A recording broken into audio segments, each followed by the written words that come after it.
La otra cara. La carta pública del Partido Comunista Guatemalteco resaltó dentro una de las partes torales de la misma: profesamos la ideología marxista y seguimos la política que creó la clase obrera con Marx, Lenin y Stalin, ciñéndose de esa manera clara y concisa a los lineamientos y consignas internacionales orientados desde Moscú, y aclara que será parte de las nuevas orientaciones y lineamientos partidarios. Fortalecer la organización y educación del marxismo-leninismo de aquellos que representan los intereses de la clase obrera, que les son más leales, que están seguros de su triunfo para alcanzar la supresión de las clases sociales, que con mayor desinterés, abnegación y estudio, se entregan a la lucha. Fueron expresiones de su discurso. Antes del primer mes de su fundación, el Partido Comunista de Guatemala inicia la distribución de su semanario Octubre, el cual a manera de eslogan enuncia: por un gran partido comunista, vanguardia de los trabajadores, de los campesinos y del pueblo, adornando con orgullo el logotipo internacional de los comunistas orientados desde Moscú, la hoz y el martillo, en su página de presentación. Como se puede apreciar, sin la presencia del coronel Arana y derrotados los militares que le apoyaban, el camino de los comunistas para la toma del poder estaba allanado. Meses después de la fundación del PC surgió el brazo político de los obreros y artesanos comunistas dirigido por marxistas destacados de la época, Víctor Manuel Gutiérrez y Antonio Obando Sánchez, quien había viajado como delegado de nuestro país al Congreso Mundial de la Internacional Sindical Roja realizado en la Unión Soviética en el año 1930. Y era representante además ante las organizaciones marxistas Liga Antiimperialista de las Américas y Socorro Rojo Internacional.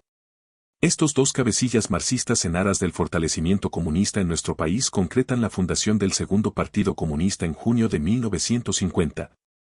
El Partido Revolucionario Obrero de Guatemala PROG, definiéndose desde su nacimiento a luz pública como una formación obrera marxista-leninista y como parte del fortalecimiento de las organizaciones de masas. En octubre de 1951 fundan la Confederación General de los Trabajadores de Guatemala CGTG, con la finalidad de reunir en su seno a todos los grupos sindicales vigentes. Estos grupos y sus dirigentes eligen a Víctor Manuel Gutiérrez como su máximo líder. El PROG, luego de año y medio de actividad, recibió la orientación, orden, del Partido Comunista de la Unión Soviética PQS, de fortalecer la actividad de los comunistas guatemaltecos fusionando al PROG con el PC de Fortuny Sea. Dicha fusión se concreta luego de retornar Gutiérrez de un viaje que efectuó ese año a Berlín y a Moscú, y por lo tanto deciden la disolución del PROG, que se incorpora de lleno al Partido Comunista de Guatemala en el mes de enero de 1952. A finales de ese año culmina toda esta serie de acciones y movimientos tendientes a reunir a todas las organizaciones comunistas en un solo bloque, y conforme a la estrategia delineada por los soviéticos. Se realiza el segundo Congreso del Partido Comunista de Guatemala, al culminar los representantes de los comités de base y de las diferentes estructuras que lo componen, reeligen a Fortuny Sea como secretario general e incorporan a Víctor Manuel Gutiérrez a su comité central, decidiendo por unanimidad el cambio del nombre del Partido Comunista de Guatemala, por el de Partido Guatemalteco del Trabajo PGT, como se le conocerá en adelante. El hecho de que Manuel Fortuny escribiera los discursos del presidente Arbenz denota sin lugar a dudas el grado de dependencia y el ascendiente que este destacado cuadro marxista ejercía sobre él y sus decisiones. El pequeño gabinete, no oficial, de marxistas que rodeaban a Arbenz jamás hubiera estado tan cerca de él sin su consentimiento. Arbenz no fue ningún tonto o ingenuo, como se puede comprobar a través de su trayectoria desde cadete, por lo tanto, estaba consciente de lo que estaba haciendo, y para 1952 podemos fácilmente deducir que podría haber sido considerado ya como comunista convencido, aunque no estaba afiliado al PGT aún, puesto que lo hizo en 1957 cuando se encontraba refugiado en Cuba. Su gobierno, dispuesto a crear una economía con relativa autonomía de los Estados Unidos y su bloque económico capitalista y crear la infraestructura necesaria para garantizar dicha independencia, ya se había inclinado por orientar a nuestro país hacia la órbita del bloque soviético sin analizar en forma por demás irresponsable que en el contexto de la Guerra Fría Estados Unidos no iba a permitir por sus intereses geopolíticos una plataforma marxista en su histórico traspatio, como lo demostraron sus acciones posteriores en Guatemala y Cuba durante la crisis de los misiles en 1962. Si bien se entiende que la creación de infraestructura constituía una necesidad estratégica para competir con el monopolio de la empresa frutera y la existencia de muchos problemas en relación con la tenencia y propiedad de la tierra en un país netamente rural, en aquel entonces netamente agroexportador, También es cierto que el principal impulsador de ambas políticas públicas y de gobierno era el Partido Comunista como tal, por lo que se puede deducir el porqué de sus intereses. Es entonces válido acotar que si bien el problema agrario, como actualmente en nuestro país, debía de recibir un tratamiento adecuado y serio, de nada serviría repartirla entre campesinos pobres quienes nada podrían hacer con ella mejor que sus anteriores dueños, ya que estarían en peores condiciones para trabajarla por falta del capital necesario o de conocimientos adecuados. Es por ello que justamente se ha dicho que la idea de igual distribución de la tierra es una perniciosa ilusión, ya que su puesta en práctica hundiría a la humanidad en la miseria y el hambre,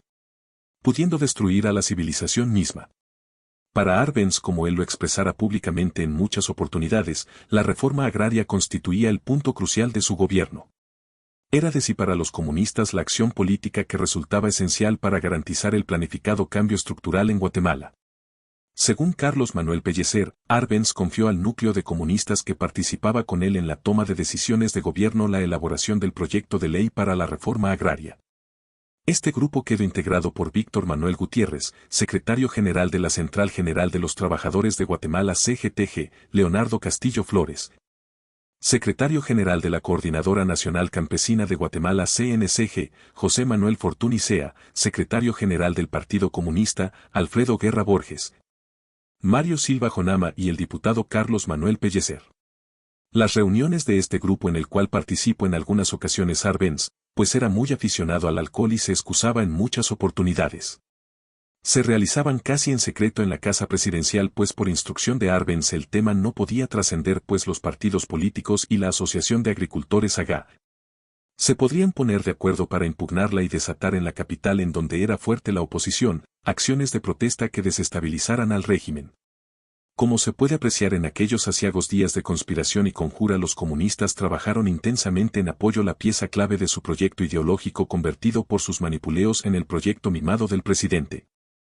Coordinando todos sus esfuerzos y cabildeos para proveer los estudios técnicos, el apoyo de las masas, rurales y urbanas, más el entusiasmo que este proyecto requería, sabedores de que no habría otra oportunidad.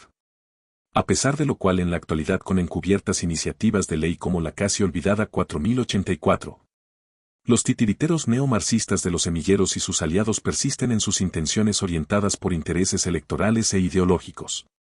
Los líderes del 20 de octubre que no se habían identificado con los marxistas veían con preocupación creciente el giro radical que se había dado y la creciente polarización. Cualquier parecido con nuestra situación actual es pura casualidad. Ellos pronosticaban el caos económico y, aún peor, que se desatarían fuerzas que nadie podría controlar por la creciente manipulación por parte de los comunistas de las masas rurales, sobre todo las indígenas.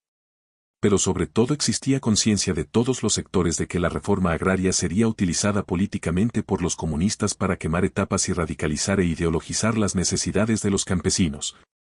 y para cambiar completamente las estructuras de poder en Guatemala.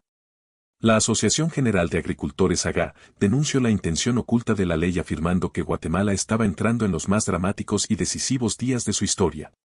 Esta lección le serviría años después a los marxistas chapines, quienes, habiendo leído los postulados de Antonio Gramsci, ideólogo del Partido Comunista Italiano de los años 30 del siglo XX, según podemos observar las acciones ONGeras inmersas dentro del actual proceso de guerra cultural posterior al enfrentamiento armado interno, que la lección fue muy bien aprendida. Luego de varios meses de labor, el 10 de mayo de 1952 el proyecto estuvo listo y fue presentado al Congreso de la República, donde, bajo intensa presión presidencial y violentas acciones de masas realizadas en la capital por la confederaciones campesinas y de trabajadores dominadas por los comunistas, rápidamente fue aprobada debido a la mayoría parlamentaria con que contaban los comunistas y sus acólitos. Por ello, el 17 de junio de 1952, el mismo día de su aprobación por el Congreso, Arbenz firmó el acuerdo gubernativo necesario para convertirla en ley de la República, conociéndose en adelante como Decreto 900, Ley de Reforma Agraria. Continuará.